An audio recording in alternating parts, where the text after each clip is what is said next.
Que publicara usted ese artículo porque, en serio, no es una buena idea.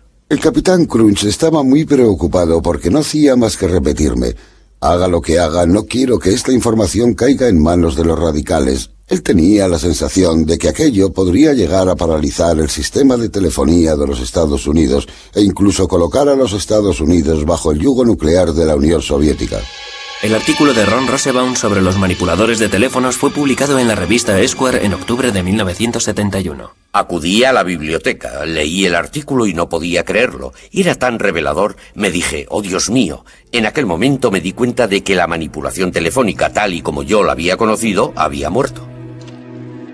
Se lo leí a Denny entero por teléfono. Todo el mundo recibió su llamada. Una de las últimas llamadas que hicimos fue para leer el artículo a todos porque no podían leerlo. No daban crédito a aquello. Les dije, chicos, estáis acabados. No debisteis permitir que aquel tipo hablara con vosotros. No teníais que haberle proporcionado toda esa información. Después del artículo del Esquire, todo el mundo se subió al carro. Hola a todos. ¿De quién es el número 2374059? Mío y de Paul. Después, todas aquellas fuerzas tan poderosas se unieron sobre todo con la idea de robar. En algunos casos no pasó de una especie de vandalismo juvenil, ya saben, del tipo de estoy haciendo algo malo a que es chulo, pero en otros casos hubo afán de lucro. Bueno, en nuestro programa acelerado para cazar a los manipuladores de teléfonos que cada vez tienen más éxito, detectamos que algunos son hombres de negocios, detectives privados, agentes de bolsa, concesionarios de coches. Hasta hemos detectado a algunos que pertenecen al crimen organizado. La reacción afectó a los pioneros de la manipulación telefónica tan duramente como afectó a sus parásitos.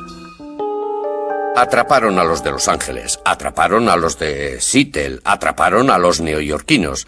Crearon jurados de investigación que lo analizaron todo, y claro, todos los que atraparon tenían mi número, y fui declarado responsable de todo a cuenta del artículo. Las autoridades actuaron con mano dura. La posesión de una caja azul podía suponer 2 años de cárcel. El capitán Crunch fue acusado de un delito federal de fraude a las empresas de telefonía y pasó 4 meses en la cárcel. La manipulación de teléfonos estaba muerta, pero no enterrada. Estaba a punto de estallar una revolución tecnológica a escala mundial, y el capitán Crunch todavía seguía allí para servir de inspiración a una nueva generación de piratas informáticos. La piratería había nacido como una exploración divertida de las redes de telefonía, pero todo aquello iba a cambiar con la creación del ordenador personal, una revolución tecnológica que los propios piratas informáticos habían inspirado.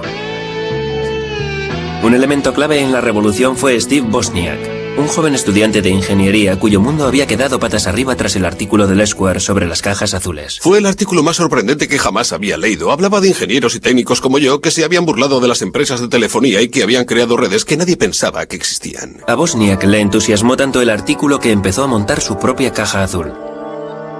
Al principio solo puse algunos de los chips que yo mismo había diseñado en una tabla y empecé a soldar cables. Por esa razón, cuando acabé el montaje de la caja azul, algunos tonos estaban bien y otros mal. Empecé a buscar al capitán Crunch. Una vez que su tapadera había quedado hecha añicos por el Esquire, John Draper intentó pasar totalmente desapercibido. Todo el mundo decía que John Draper era el capitán Crunch. Llamé a la emisora de radio y pedí que John Draper me llamara. Me dijeron, no, ha desaparecido de la vista después del artículo del Esquire. Supe que había dado con él. 10 minutos más tarde sonó el teléfono.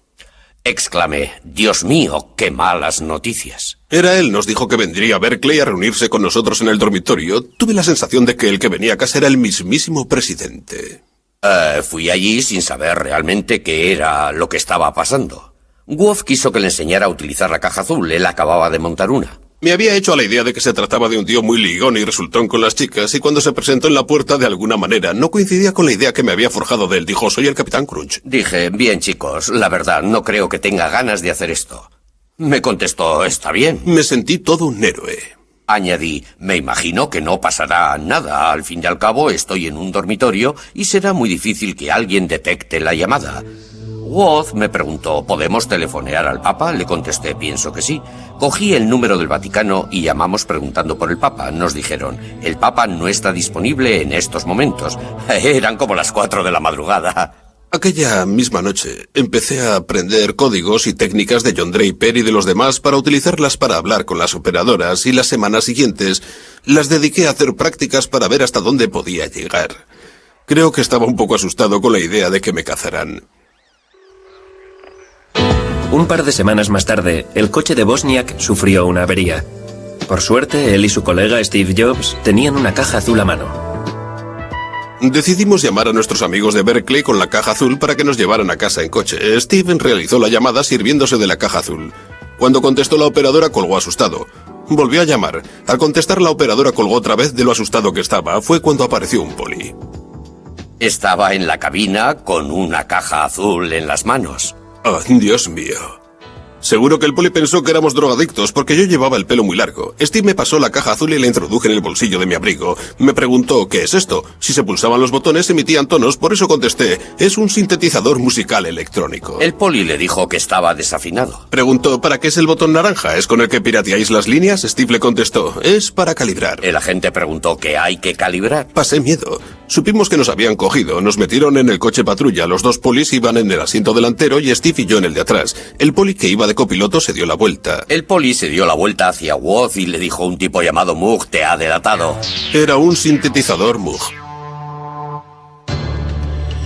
Mientras Steve Wozniak y el capitán Crunch andaban enredando con los teléfonos, los despiertos chicos de las empresas del cercano Valle del Silicio estaban consiguiendo grandes avances en la tecnología informática. Sin embargo, a principios de los años 70 los ordenadores eran todavía unas máquinas enormes muy impersonales al servicio de unas empresas enormes muy impersonales. Se empezó con lo de los ordenadores con el fin de descifrar códigos, detectar misiles, crear armas para la guerra. Ese fue en realidad el origen de los ordenadores modernos. Luego fueron apareciendo los que manejaban enormes y complejas bases de datos con fines comerciales. Los ordenadores se consideraban como aparatos que no había que tocar. No se podía entrar donde hubiera un ordenador. Había que mantener las distancias, pero mostrar reverencia y respeto a quienes supieran manejarlos. Pero en aquella época el respeto era un bien bastante escaso. A finales de los años 60 hasta los ingenieros informáticos tenían ya su contracultura. Lo bautizaron piratería informática. Los objetivos prácticos eran secundarios, lo importante era lo que los piratas informáticos denominaban el puro placer de la exploración, un sentimiento que los manipuladores de teléfonos hubieran reconocido como propio. Los manipuladores de los teléfonos estaban aprendiendo cómo utilizar una tecnología, cómo introducirse, cómo utilizar y expandir la tecnología por caminos que en general no estaban al alcance del público. De la misma forma, la piratería informática iba ampliando sus fronteras, iba aprendiendo a explorar los ordenadores para conseguir que hicieran cosas que la gente afirmaba eran incapaces de hacer. Para conseguir sus propósitos, los piratas informáticos necesitaban tener acceso a un ordenador, pero en aquella época no resultaba fácil. En mi primer año en la universidad dije a mi padre, algún día tendré un ordenador Nova 4K. Me contestó, Steve, cuesta tanto como una casa. Le respondí, entonces viviré en un apartamento. Algún día tendré ordenador. Cuando los ordenadores eran todavía unas máquinas crujientes que costaban 5.500 millones de euros, la idea de que alguien tuviera su propio ordenador personal resultaba inconcebible. ¿Por qué iba a querer alguien disponer de su propio ordenador personal? Era ridículo, era como que alguien dispusiera de su propia bomba atómica. La bomba estalló bajo la forma de unos nuevos componentes para montar un equipo que fue llamado Altair 8800. Apareció un artículo en una revista técnica en el que se presentaba el Altair, un equipo que cualquiera era capaz de montar. Entusiasmó tanto a un par de personas de la zona de la bahía que decidieron formar un club, incluso antes de que dichas piezas empezaran a salir al mercado. Se reunieron solo para compartir información. Lo bautizaron Club Informático Casero. Una noche de marzo de 1975, se congregaron 30 personas en un garaje para contemplar aquella extraña caja. Entre ellas se encontraba Steve Wozniak. Dentro de la caja había montada una red que llegó a fascinarles incluso más que la red telefónica. Estábamos dentro del garaje. Fuera estaba oscuro y estaba lloviendo. La puerta del garaje estaba abierta y todo el mundo empezó a hablar sobre ordenadores. La caja del Altair no tenía nada de especial. Venía desmontado. Una vez que lo montabas, movías las clavijas y empezaba a funcionar, pensabas, vaya, es bonito de verdad, pero ¿qué puedo hacer yo con esto? Lo que hicieron fue programarlo para que interpretara Daisy. 15 años antes, los ingenieros informáticos habían conseguido obtener la melodía con una máquina del tamaño de una casa. En aquellos momentos, los piratas informáticos estaban consiguiendo lo mismo con un ordenador casero. Aquella primera reunión despertó tanto mi interés que los encuentros bisemanales se convirtieron en lo más importante de mi vida. Al club casero enseguida se le quedó pequeño el garaje. La piratería informática estaba ganando terreno. Alguien se levantaba y preguntaba, «¿Tengo este problema? ¿Sabe alguien resolverlo?» O ¿recordáis que se mencionó este problema en el club hace 2 semanas? Ya tengo la solución. Fue un formidable intercambio de información. En el club me dediqué a pasar esquemas a todo aquel que quisiera hacerse con ellos. Saqué toneladas de fotocopias porque me sentía orgulloso de que vieran mi trabajo. Lee Felsenstein se convirtió en el moderador del club. Lo organizó todo muy bien, respetando el talante de nuestro cometido, que consistía básicamente en compartir toda la información. No atrajo a gente de nivel y que había tenido éxito en las empresas, a empresarios. No atrajo a ingenieros, de verdad. El prototipo de ingeniero se sentía bloqueado por ese sentimiento de... He de contar con permiso para...